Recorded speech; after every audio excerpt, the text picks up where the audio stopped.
meeting is being recorded. Hi, everyone. Here we are in our May monthly Microsolidarity Network Call. We've just had a great skill share from Lana about the Satir Change Model, and we had another group heading off to another room, another digital space, I believe, talking about a new insurance model idea, collective insurance model. And I'd love to invite, maybe shall we hear from the Skillshare group first? Anybody want to share some nuggets taken away from our conversation? And then we'll have someone from the other room share what happened there.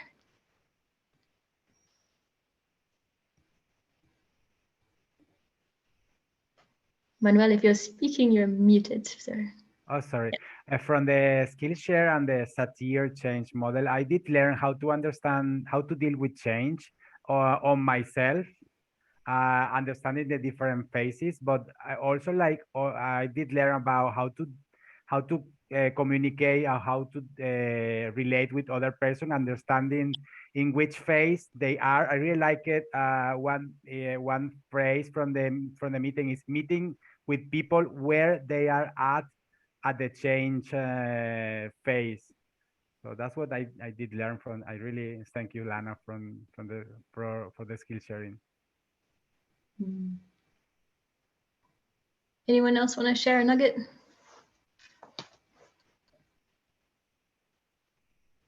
I'd offer that it was the first that I'd encountered the Satir Change Model, and what it introduced to me was that in humans in society are complex adaptive systems. It's not possible to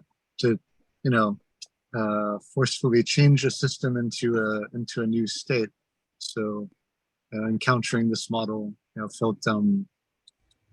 felt empathy for myself and for others, and expecting that there should be chaos, before transition, and that may take to expect that will take some period of time, that it will be volatile, and it's possible to give permission to play in that space before finding the transformational idea that moves one to a new status quo. Thanks, Victor.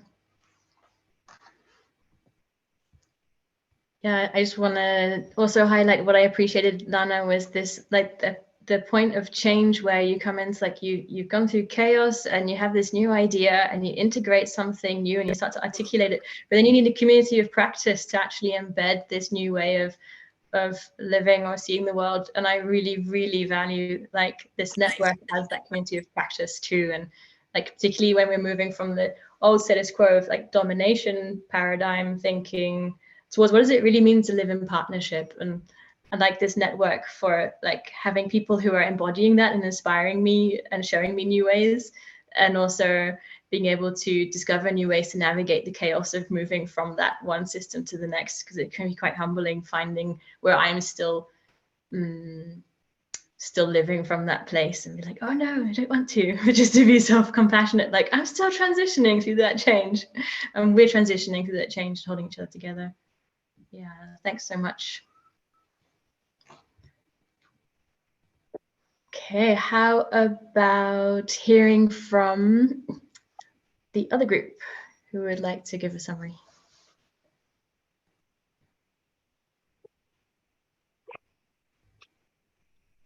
Why don't we start with your Pat? Okay, so we talked about the US Microsolidarity Summercamp, which is something we've been talking in this call for the last 2 or 3 months, and there's me and Sarah and Abby who are co-hosting on my land, and Sarah and Abby were gathering. So well, Ewan. Okay, so can you hear me better? Yeah, try again. Yeah.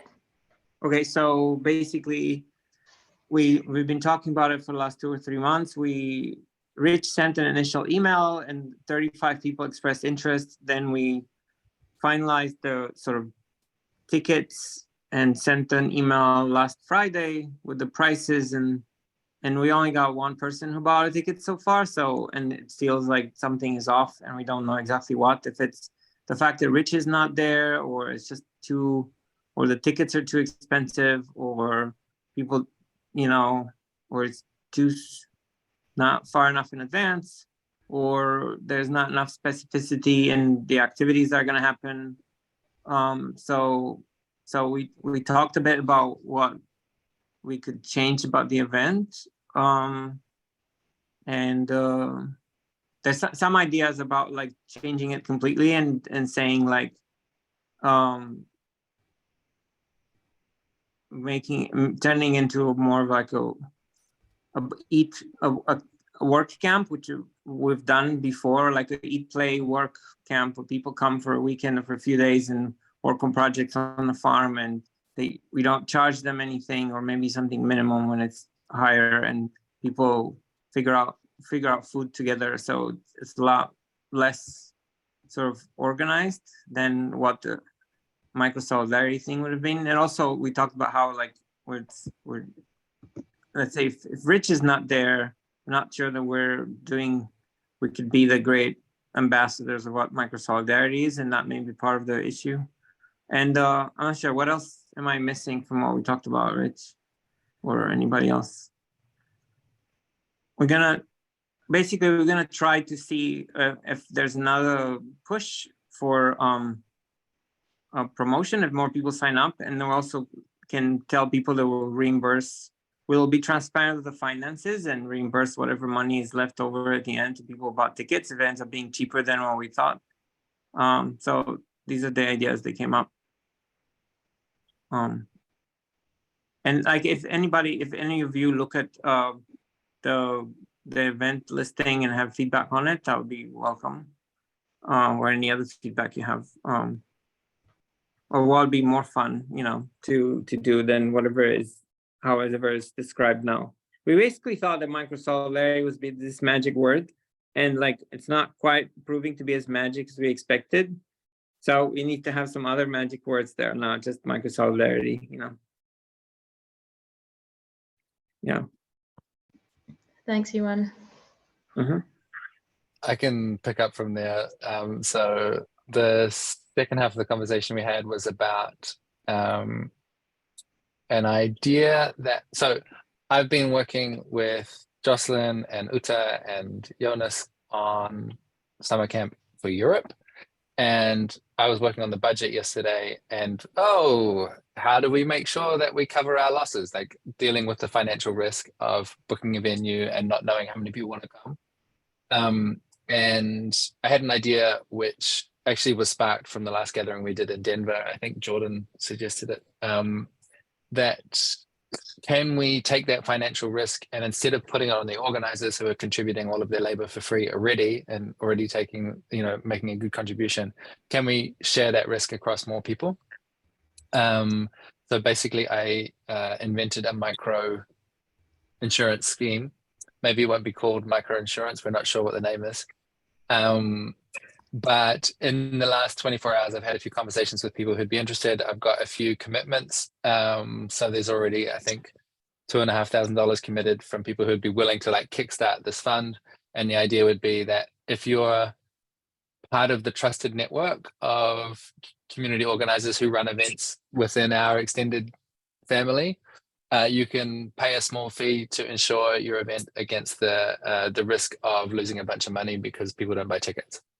And that we're trying to sketch out the details to make that a consistent self-sustaining project. So people pay a small fee for the insurance, and the pool slowly grows.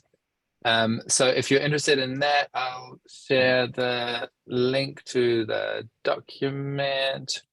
And if you're watching the video, you can jump on Discord and into the money channel, and that's where we're talking about money. I'm very curious to hear people's feedback and to think it through, because I'm naturally an overly optimistic person, and it'll be good to have some more critical thinking on it. And I'm also interested if you've got like $500 that you want to throw in the hat to get the ball rolling. Just a couple more of those people would really make a big difference. We've already got 3 or 4. So yeah, that was really fun. And we role played. Harry's thinking about running an event, so we kind of role played. What would it be like to back him, or to decide if it would be a safe bet or not? And that's where we discovered I'm very overconfident and too optimistic and generous. Thanks so much, Rich. Yeah. Anything else wanting to be thrown into the summary pot before we round off? No. Okay. Thanks, everyone. Oh, one more thing. Go ahead. I just pressed launch on the summer camp tickets for Europe. So that is definitely happening outside of Berlin, July 18th to 23rd. It's a whole week, but if that's too much, you can just come for the weekend. It's going to be amazing. The magic word, microsolidarity, that's all you need to know. More details on the website, microsolidarity.cc. Beautiful. Yeah, super exciting. Lana? Jocelyn, I've also shared where they can get the facilitator's guide for the Satir Change Model. So I've created a full guide around it. So you can get it, and then if you put Microsolidarity there, then you can get it for free. And I'm also running courses on understanding organizational change and organizational agility through designing for change. So that's also through the HUM. So I'll also put the link here. So for those who would want to geek out more on how to use the Satir Change Model and also design for change, those are the different courses that I'll be offering through the HUM. Beautiful. Thanks for putting that in there, Lana. Indeed, I'll put all links to these things that we mentioned together with this video in the comments below the video. So hopefully you'll find those. Yes, perfect. I'm just checking the chat for anything. Wonderful. Okay, I think that's all for now then. Just actually, I'll also put the dates and links to all of these summer camp information. So if you're listening to this and you want to find out more, they'll also be in the links below. Both of them are happening, one in the US and in Europe are happening pretty much the same time in July, and it will be amazing to see you all there. Yeah, and in the run-up, we will be running a few Microsolidarity practice programs, 2 cohorts. So if you're new to Microsolidarity, recommend that you join those first just to get on board with the vibe. And then it'd be, yeah, wonderful if we all could meet in person somewhere in Europe or the US in July. All right, that's it for this week, this month.